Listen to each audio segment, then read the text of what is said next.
Hey everyone, thanks for joining us again for another deep dive. You guys have been super engaged with what's been happening in the crypto markets lately. You've been sending in your thoughts. You sent us that huge crypto bull market news video from Investing Made Simple.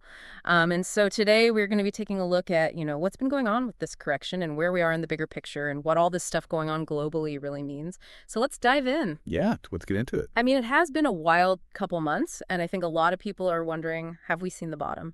Absolutely. I think the video you shared really raises some key questions, Yeah. and it's a great opportunity to kind of dig beneath the surface of what's been happening. That volatility definitely hasn't gone unnoticed, and placing it within the context of the overall crypto cycle, I think, is really key to understanding, what might be next. Right. Yeah. So let's start with that recent price action. And, the presenter in the video didn't mince words. He called, the last couple of months pretty bloody for crypto, especially for altcoin holders. But what really struck me was the comparison he drew to a similar phase we've kind of been through before. He reminded us that it wasn't that long ago that we saw this kind of a shakeup. So I think it's a good reminder that this kind of volatility, is as nerve-wracking as it can be, it's not unprecedented in the crypto world. Yeah, it's a vital point to underscore. I think, the presenter really frames this volatility not as a bug, but as a feature. It's something that we have to stomach to get the next massive leg to the upside. And I think that really speaks to the inherent nature of this market, right? The potential returns often come with a degree of price fluctuation. Right. And he actually even made a quick reference to the S&P 500's definition of a 10% drop and how that happens on average each year. Yeah. So it's just a brief comparison, but it kind of offers some perspective, right? I mean, crypto swings can feel much more dramatic, but market corrections are kind of a normal part of the broader financial landscape as well. Yeah. Now, the video also mentioned some trading ranges, like 70 to 80K, 90 to 100K for Bitcoin, that maybe short-term traders will be watching. But the presenter kind of quickly downplayed their importance for those of us looking at like a 1 to 4 year horizon. Yeah, that's a really critical distinction to make. For anyone with a longer term outlook, those short-term fluctuations really amount to just noise.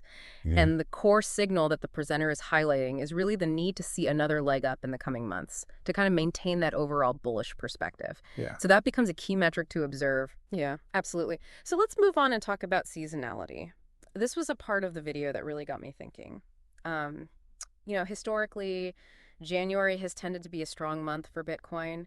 February and March have been a little bit more of a mixed bag. But what was really striking was the divergence he pointed out with Ethereum and the broader altcoin market. When you compare their current performance to those previous blow-off top years, like 2021 and 2017, it looks really different. So it makes you wonder, what's different this time around.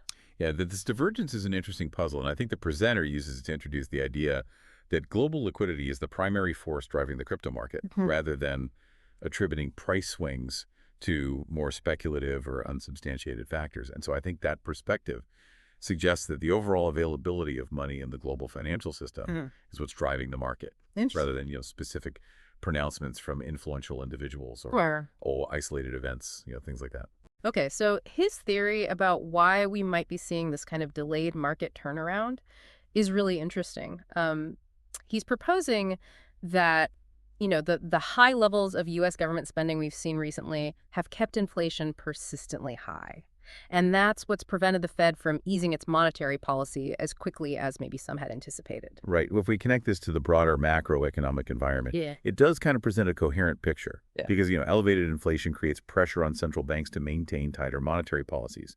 And those tighter monetary policies reduce the overall availability of capital, and that could potentially decrease the appetite for riskier assets like cryptocurrencies. Right. And he even brings in this notion, and he kind of lightheartedly ties it to Doge and Elon Musk, but this idea of like reduced government spending leading to lower inflation, and then eventually allowing the Fed to kind of ease a little bit. I mean, it's a simplified way to discuss kind of the interplay between fiscal and monetary policy. But the underlying point is that, government spending does impact inflation, and that in turn impacts the Fed's actions. So it's a significant thing to consider. Yeah.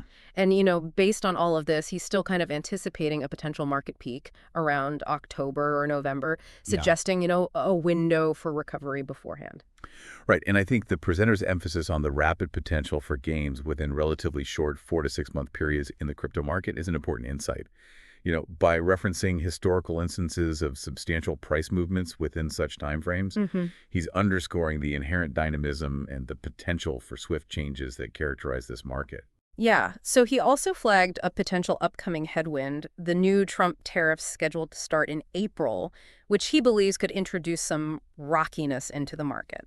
Right. This raises an important question about the potential influence of geopolitical and trade policies on the cryptocurrency market. Yeah. I think the presenter offers a balanced perspective. He outlines the stated rationale behind these tariffs, things like reciprocal action and the potential for deflationary effects if spending decreases.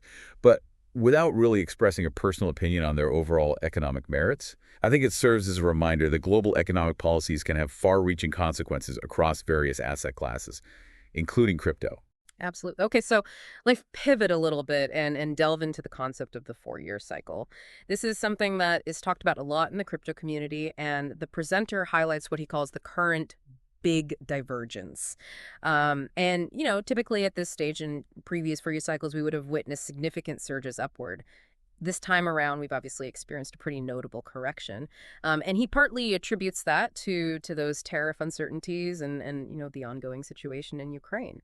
Yeah, what's particularly interesting here is the optimistic interpretation offered regarding this divergence. The idea is that this significant correction we've seen now might actually increase the probability of a substantial upward movement later in the cycle, almost like catching up with the historical pattern. It's a perspective that views the current market conditions as potentially setting the stage for more significant gains down the line. Okay, and the future trajectory he kind of lays out is, a run up followed by a pullback and then that final more pronounced peak around October or November. It's a pattern I think a lot of crypto investors are pretty familiar with. He also brought up this idea of bull flags. Maybe you could explain those a little bit. Sure. So a bull flag is a technical chart pattern that often signals a continuation of an upward trend. Visually, it appears as a sharp price increase. That's the pole of the flag. Followed by a period of sideways or slightly downward price consolidation, forming the flag itself. The theory is that after this phase of consolidation, the price is likely to break out again in the upward direction, resuming the prior uptrend. Interesting. And I think the presenter is highlighting the recurring nature of these patterns within the crypto market, even when it feels like the current situation is unique. Right. Yeah, I mean, it's a good reminder that while market sentiment can be very powerful and it can feel like, each time this happens, it's different. But, looking at historical patterns can provide some valuable context and perspective. Now, while, some individual investors might be feeling a little bit uneasy during these price corrections, the video also highlighted some pretty significant global developments and adoption news that point to a more positive, longer-term outlook. This contrast between short-term price volatility and the longer-term trends of global adoption is key. The presenter outlined a series of noteworthy developments occurring on a global scale. Right. Yeah, they mentioned, the U.S. president holding a crypto summit and even making a statement that could be interpreted as declaring a Bitcoin reserve. He did add some context, though, noting how expectations around Bitcoin's role seem to have evolved since 2025, so maybe indicating a growing strategic recognition at a higher level. Right. And then we have the news that the first altcoin, Solana, has received a futures-based ETF listing on the CME and alongside the launch of a dedicated Solana futures ETF. I think that's a really significant step. It signifies a broadening acceptance and integration of cryptocurrencies beyond Bitcoin within established financial instruments. I think we're going to see this become more and more common. Absolutely. And it's not just developments in the U.S. Singapore is also launching Bitcoin futures, which demonstrates increasing institutional interest, in Asia as well. And then there's this really interesting news out of Spain. The second largest lender there is now enabling their clients to buy, sell, and manage cryptocurrencies directly through their mobile banking app. I mean, that feels like a substantial move towards mainstream integration. Yeah, indeed. I mean, when traditional banking institutions begin to directly offer crypto services to their customer base, it significantly lowers the barrier to entry for a large segment of the population. Right. And it's probably something we'll see a lot more of in the coming years. Yeah, even Russia, with its somewhat complex and evolving stance on cryptocurrencies, is reportedly allowing selected investors to engage in trading the main digital currencies. It might be limited for now, but it still kind of suggests a gradual shift. But the news that really caught my attention was about Coinbase potentially re-entering the Indian market after a 3-year hiatus. India, with its massive population of 1.4 billion people now exceeding China's, represents just an enormous potential user base. The sheer scale of the Indian market presents a really transformative opportunity for the adoption of cryptocurrencies. I mean, Coinbase gaining access to such a vast demographic could really have a profound impact on the global crypto landscape. The presenter's emphasis on this development is warranted. Yeah, absolutely. And the growth doesn't stop there. Pakistan is also reportedly considering legalizing cryptocurrency in ILIC. Another unnamed country with a significant population is aiming to position itself as a leader in blockchain technology. I mean, when you combine the potential user base in India and Pakistan alone, you're looking at, hundreds of millions of new individuals potentially entering the crypto ecosystem. Yeah, I mean, these collective global developments paint a compelling picture of increasing acceptance and integration of cryptocurrencies into mainstream financial systems. While those short-term market corrections tend to dominate headlines, these underlying trends in adoption are really fundamental to the long-term trajectory and potential of the market. So pulling everything together, it seems like the presenter's overall assessment is that the recent local bottom for Bitcoin around $76,000 has a strong likelihood of holding. He does emphasize, though, that, continued upward momentum is really contingent on upcoming news, particularly regarding the situation in Ukraine and the unfolding impact of those April 2nd tariffs. Right. The reliance on these external news events underscores the interconnectedness of the cryptocurrency market with broader global geopolitical and economic factors.